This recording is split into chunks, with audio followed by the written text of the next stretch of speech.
La santé n'a pas de prix, la santé n'a pas de prix, c'est pour cela que nous vous recommandons l'eau potable Achille Aqua. Déjà à Kinshasa, tout le 24 communes, Achille Aqua, l'eau potable est là. Les abonnés de la chaîne YouTube Xile Botelwa, nous vous recommandons l'eau potable Maya Peto, Maya Kimia, Maya Bangelou. Senga Achille Aqua, partout où vous êtes, le numéro est là. Écrivez-nous, appelez-nous, contactez-nous. Nous sommes là et la livraison à domicile, ça s'est fait avec beaucoup de sécurité. Achille Aqua, Maya Kimia, Yapeta.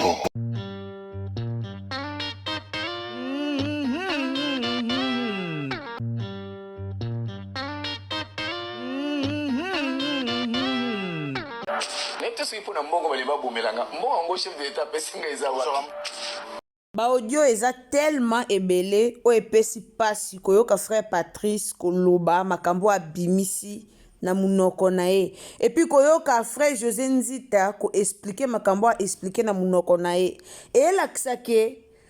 rando eza tina ba pasteur tina ba musicien gospel yango bomoni na leka kinaki ko expliquer bino likambo rando ea partout même ba pasteur a mboka na biso même ba musicien gospel a mboka na biso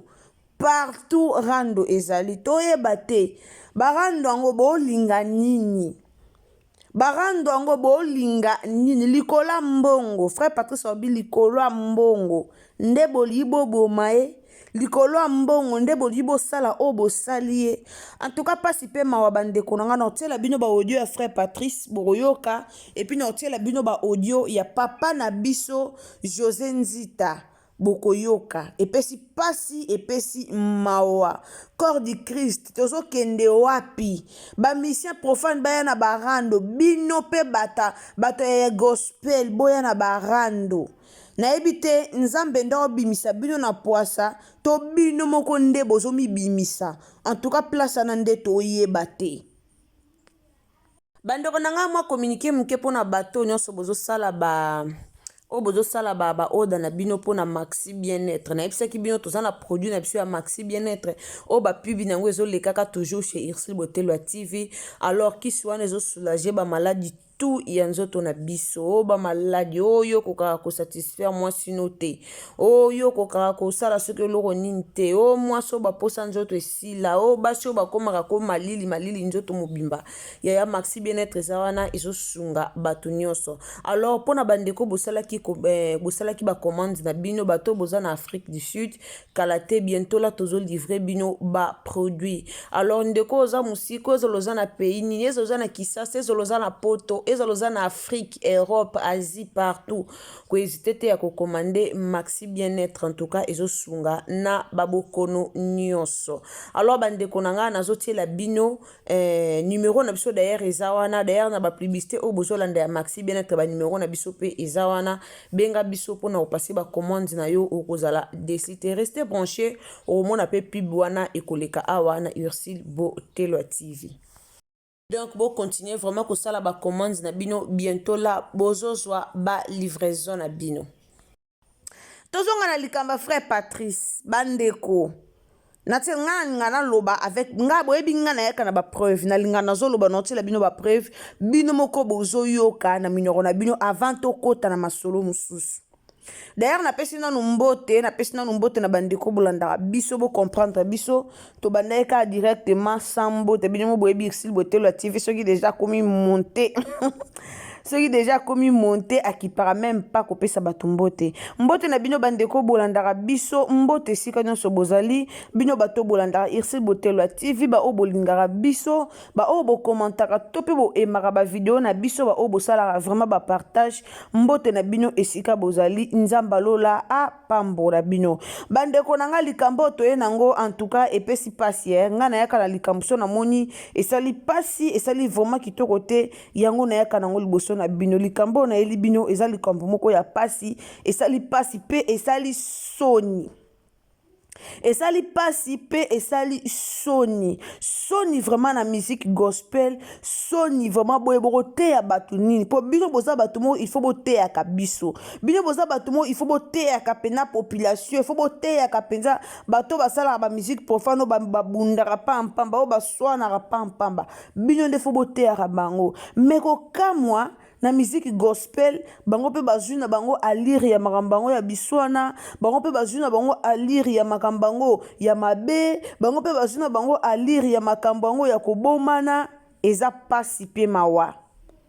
eza pasi pe mawa eza vraiment pasi pe mawa bandeko na nga nazotikela bino tolanda nanu frère Patrice après nga na koya lisusu na analyse na nga alors bandeko soki eza mbala na yo ya liboso koti na Irsile Botelo la TV atolobaka toujours abonnez-vous likez commenter partager ndeko ozotala biso en tout cas kohésite te ya kopartager biso na Facebook partager na Facebook partager na WhatsApp partager partout tindela baninga lien bayeba no likambo yango eza nini tindela mutu lien akota atala trouble nini oyo ekoti na monde ya musique gospel papa na biso Patrice toyebi ke alobaka te me tokamwe komona babiloko oyo tokamwe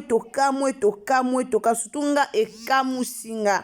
ekamusinga vraiment merci beaucoup na bino en tout cas to partager tango koti tango s'abonner ko bossa na te cliquer cloche ya notification tango cliquer cloche ya notification ko bossa na te aimer ta commentaire à bien et aux amalamu mingi partager na Facebook na WhatsApp na Messenger aimer vidéo tolanda frère Patrice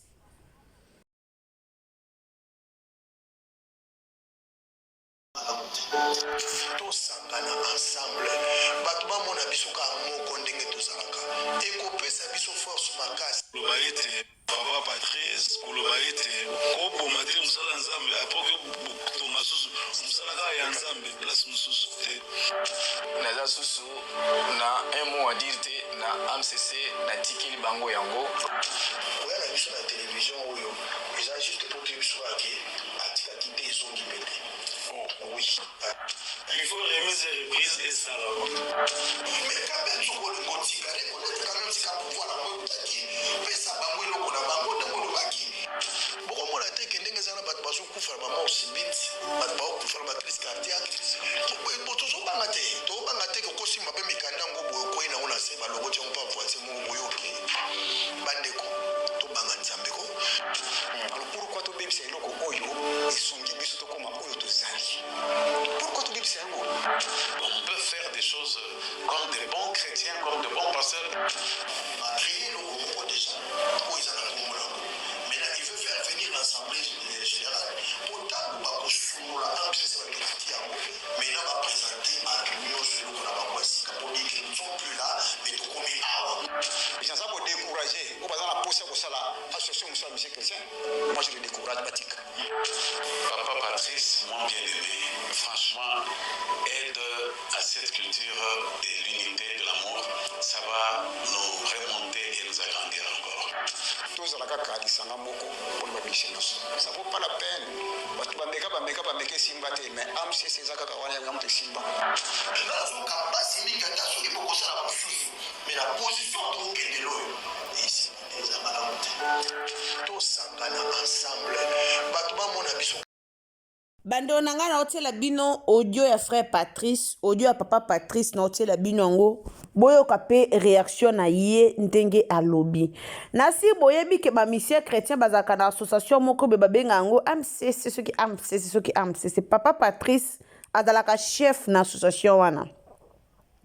association wana papa na biso Patrice Ngoye Musoko yende mtakambaka ngo yenda azalaka chef na association wana alors boyokaka ndenge bato badeklaraka boyokaka ndenge bato balobaka ke papa Musoko alingaka kobimisa mbongo te ke papa Musoko boyokaka bino moko ndenge bamakambo ebimaka nasi na matanga ya mama Lisi Kunda boyokaki makambo ebimaki famille baboyaki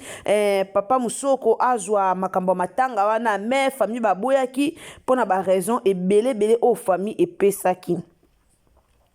Papa na biso Ngoyi Musoko, ba musicien nyonso bazo réclamer, il fallait papa na biso apesa nini mandat na il fallait sila mutu mususu azwa mandat wana atambusango. Mais papa Ngoyi Patrice Ngoyi Musoko alingi kotika mandat selon bango, selon ba José Nzita nde bazoloba que papa Ngoyi Musoko alingi kotika mandat. Alors vidéo mususu ezali o papa Patrice Ngoyi Musoko alobi ke atiki manda atikela ki bango déjà manda aza lisusu na posa ya ko kamba groupe wana te po balingi baboma ye ba makambu ebele o Patrice Ngoyi Musoko abimisi o epesi kutu nzoto malili. Mais totala boye papa Ngoyi papa na biso José Nzita a insisté alobi ke Patrice Ngoyi Musoko atiki mandate azongisi pe mbongo te po il paraît-il que na kesi na bango ba na mbongo ebele o fallait papa na biso Patrice Ngoyi Musoko azongisa. Mais jusqu'à présent papa na biso azongisi mbongo te, jusqu'à présent nanu pe a déposé mandate. Alors oleba sila nango kaka bango na bango kuna comme baza ba chrétien, comme baza bato ba yembaka mamba nzambe, comme baza bato ba teaka biso na ba parole de Dieu na musique na bango na makambo nyonso ba teaka biso. Alors ezalaki vraiment kitoko te ya bango koya nango na internet. Il fallait basilana na bango kaka kuna. Il fallait basilana na bango kaka kuna, mais baye nango ti internet. Est-ce que eza malamu to eza mabe? Baebite soni nini o bayokisi o bamiyokisi soni nini o ekomeli bango do ekomi na internet soni nazo yebisa bino mutu yonso azolobelaka likambo frère Patrice kutu José Nzita kutu boye esali soni bandeko. Esali mama na soni na internet kotala ba mission na biso o bateaka biso na banzembo na bona mamba nzambe o bayela biso toujours ba makambo o esala biso bien o tala buzoba munene bazowela ki poste bazowela mbongo koto José Nzita na papa na biso Patrice Ngoyi Musoko eza ya koyinda ezobeba bandeko nanga. Donc ezobeba tomonaki mama Gerda awa bautaki kobeba na papa José Nzita mama Gerda yaki peka koloba likambo moko José Nzita boyebe ya mama Gerda kuto kotanga wote po mwasa Yesu ana mambebe na mutuna ye tokotanga mama Gerda te po mwasa Yesu ana mambebe na mutuni fa fixe na mobile na ya va aya na internet. Mais esali soni likambo yo koya nango na internet koyoka papa Patrice alobi koyoka échange de paroles koyoka na ba papa na biso Henri papa esali soni esali vraiment soni ya kosakana te. Esali soni ya kosakana te bandeko nazotiela bino nanu natiela bino nanu video yango bolanda nanu papa na biso Patrice Ngoyi Musoko tolanda ye nanu après tokozonga sima na analyse na biso tozokende wapi soki internet mobimba soki tozokoka lisusu kosisa bamakambo na biso moko te ezala bamusike profane ezala bamusike gospel tokende wapi? Troubles du système immunitaire, chute de tension, maux de tête, fatigue, perte de poids, frigidité et diarrhée. Dites adieu aux inconforts et retrouvez une nouvelle jeunesse avec une tasse de Maxi Bien-être au quotidien. Une solution bio composée de plantes traditionnelles, 100% naturelle et reconnue pour sa vertu. Une formule adaptée pour hommes et femmes. Depuis plus de 10 ans, le Maxi Bien-être Café renforce le système immunitaire, restaure la fatigue physique, améliore le sommeil, aide à stabiliser la tension et la glycémie, nettoie les reins, soulage l'hémorroïde et la constipation. Chez les hommes, le Maxi Bien-être restaure le dysfonctionnement sexuel, l'impuissance et l'éjaculation précoce. Maxi Bien-être est disponible partout dans le monde. Passez vos commandes sur www.maxibienetre.com. tokende wapi lelo ekomi kaka problème nyonso il faut toyaka koregle yango na internet ekomi kaka problème nyonso il faut elekaka na internet est ce que toza na explication ya kopesaka kaka bato ata boya na problème 2 personnes 3 personnes il faut boya nango na internet boya mpona boya kopesa bato explication esika banomaki papa Patrice Mokonzi na ngai na bato nyonso tozalaki te mais boregle yango à l'amiable babilo mosusu ezokohonore bapersonnalité na bino te babilo mosusu boya nango na internet eza vraiment kohonore bapersonnalité na bino te eza kitoko te bandeko na otiela bino parole ya frère Patrice toyoka nanu frère Patrice après toyoka makambo mosusu toyoka nanu vraiment frère Patrice nde tokoyoka makambo mosusu eza pasi eza kitoko te na soni naloba toujours soni mpo mambo na biso mambo bakongole ekoma osala soni kotala bato bowela poste moko boye oyo bafutela yango te seke bowana bentere yango bomoni mama Lisikunda kufa famille na ye baboya bokota makambo wana famille na ye baboya na bango bali baosala makambo na bango nyonso bango moko baboyaka bokota bamakambo wana ke tokende boye tozwa bambongo tosala boye frère Patrice aloba bien que gouvernement epesaki ye mbongo taza so mpe na nsima ya likambo ya mbongo te mais bango balobi ke so mpenza mpona matanga bamama Blanche mbongo ebimaki tozoyeba te alors bango bana posa papa Patrice Ngoye Musoko atika manda epuis azongisa mbongo mbongo oyo eboma masolo bandeko partagelenga video partagelenga video tielanga j'aime bien partager video nazo tiel balancele bino siko kaka nazo balancele bino ba audio ya papa na biso Patrice Ngoye Musoko tielanga commentaire bien tielanga j'aime bien partager partout partager na Facebook partager na WhatsApp partager partout nzamba lolo pambola otolanda na fête wana mutu nango faut balia mutu à Patrice. Ah bon? Bon mutu à Patrice. C'est fort ça, hein? C'est très fort. Oui, mutu à Patrice. Lelo ko boma mutu na comme facile hein. Bato bakoma mona ngo pété. Mais tout ce qu'il faut na mbongo bali babomelanga. Mbongo ngo chef de l'état pesinga eza wa. Nzabe merci na yibi ba ennemi ya vie nanga il faut na kima bango musika. Ba kama Patrice azaka na bomo yi parfois bolende mutu wa mwana na bino AMCC. Nous trouver bango drôle. Nous on a table na zana ba ennemi na yebaka. Donc je dois faire attention avec tous ces groupes. Groupe Fonasa, l'attention, mais na yini bango te mena kolinga bango na musika. Au moins Franck. Ceux qui ont organisé fête les na fête na moni bilongi wala na okima. Oyate? Na okima. Ah non, na za susu na un mot à dire te na AMCC na tikeli bango yango bazala libre. Oui na ticket na démissionner na ticket. Ndenge basengi na télé na pesi bango pe na télé réalité ya likambo eza ote bango bato bazoloba eza haine eza na kata mitema na bango baza na koyina mingi on démissionne à moi kanda on démissionne à moi regret on démissionne à moi déception wana monaki eza soso AMCC te mais ba eza ki attaque moko personnel na personne na yo oui on a ouais pour dire que nzamba pesinga leçon que eza na bato o bakosala mpe mabe na ntongo basection na mpoko mpe basali yo mabe ozwi ordre ya koexécute bokende boboma ye mpe na bokitisa ye mais malheureusement esimbi nango te koyina eza monene baza na kanda na mitema na bango wana boyoki mpe intervention ya papa na biso Patrice Ngoye Musoko ye pa intervenir na ndenge na ye alors bata soki FCC soki AMCC bandeko nanga botika biloko ya soni bosala boregle bamakambo na bino ya l'amiable bino na bino boregle solution wana esili botika oyaka na bamakambo boye na internet boza bapapa mikolo botika oyaka na babilomo na internet eza kitoko te bozomikitisa bavaler bozomikitisa kitoko te association oyo bato ayebi yango eza association moko ya kala association oyo ya makambo ya musique gospel oyo eza association ya kala frère Patrice azala chef kala azala chef ya musique kala frère Patrice azala chef ya musique alors lelo so boya na babiloko oyo batiraillement oyo na internet eza kitoko te eza kitoko te eza soni kote na bino bapapa na biso José Nzita boza bato mo minene boza bato mo boyebani botala babiloni boloba na internet botalaka biloko boloba na internet bopesaki papa na bino pouvoir papa Patrice Ngoye Musoko bovote ya kovote soki bovote lelo mutu mosusu okangama na poste wana te okangama na manda na ye te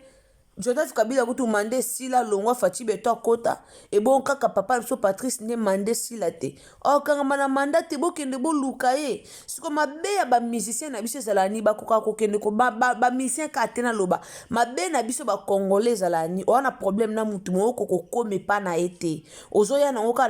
na ba intermédiaire ya mutu kitoko te et à kitoko te bokende koluka pa Patrice ye moko boloba na ye makambo nyonso oyo bolobi na internet soki bokobeba na soki bokopanzala soki bokobuka na soki bokobunda kuna wana edépendre ka na bino mais eza kitoko te na obimisaka biloko ya boye na public kobimisaka biloko ya boye eza vraiment kitoko mingi te bandeko na nga to partager émission oh s'il vous plaît yo moto okoti na émission en tout cas partager biso partout partager na WhatsApp partager na Facebook partager na Messenger nzamba lola kopambola au moins liloba pona basala nzambe o bazobeba na likolo ya poste moi liloba pona basala nzambe o bazobeba na pona mbongo en tout cas toloba moi liloba pona bango et osala malamu mingi tiela biso j'aime vimba tiela biso commentaire bien nzamba lola ako pambola yo kaka na système a bien maxi bien-être yango wana bandeko na ngai commander maxi bien-être yo o beli yo ozobela yo oyo baposa nzoto esila yo oyo koma na ba maladi moko melaka bakisi sila raté commander maxi bien-être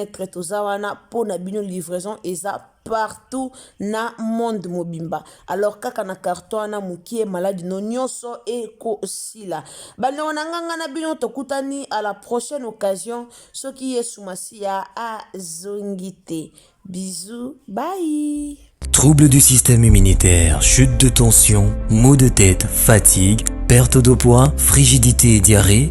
Dites adieu aux inconforts et retrouvez une nouvelle jeunesse avec une tasse de Maxi Bien-être au quotidien. Une solution bio composée de plantes traditionnelles, 100% naturelle et reconnue pour sa vertu. Une formule adaptée pour hommes et femmes. Depuis plus de 10 ans, le Maxi Bien-être Café renforce le système immunitaire, restaure la fatigue physique, améliore le sommeil, aide à stabiliser la tension et la glycémie, nettoie les reins, soulage l'hémorroïde et la constipation. Chez les hommes, le Maxi Bien-être restaure le dysfonctionnement sexuel, l'impuissance et l'éjaculation précoce. Maxi Bien-être est disponible partout dans le monde. Passez vos commandes sur www.maxibienêtre.com. La santé n'a pas de prix, la santé n'a pas de prix, c'est pour cela que nous vous recommandons l'eau potable Achille Aqua. Déjà à Kinshasa, tout le 24 communes, Achille Aqua, l'eau potable est là. Les abonnés de la chaîne YouTube Xilebo Teloa, nous vous recommandons l'eau potable Maya Beto, Maya Kimia, Maya Bangelou. Senga Achille Aqua, partout où vous êtes, le numéro est là. Écrivez-nous, appelez-nous, contactez-nous. Nous sommes là et la livraison à domicile, ça s'est fait avec beaucoup de sécurité. Achille Aqua, Maya Kimia, Yapeto.